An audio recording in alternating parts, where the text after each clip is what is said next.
আসসালামু আলাইকুম। সকালবেলা গাড়ি নিয়ে বার হয়েছিলাম, কিন্তু মির্জাপুরের এদিকে নীলকুড়ি গিয়েছিলাম। তারপরে দেখেন, হঠাৎ করে দেখি রাস্তার মধ্যে একটি বানর। আসলে এই বানরটি কোত্থেকে আসছে আমরা জানি না, কিন্তু রাস্তার মধ্যে মানে উঠতে পারকে দৌড়াদৌড়ি করতেছে। আসলে বানরটি কোত্থেকে আসছে আমি নিজেও জানি না, কিন্তু অনেক মানুষ তাকে ধরে ধরেছে।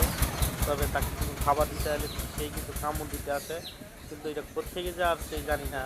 কিন্তু ওই বানরটি তো এখানে নিরাপদ না, যে কোনো সময় বানরটির উপরে আক্রমণ হতে পারে বা কুকুর টুকুর তাকে কামড়াতে পারে।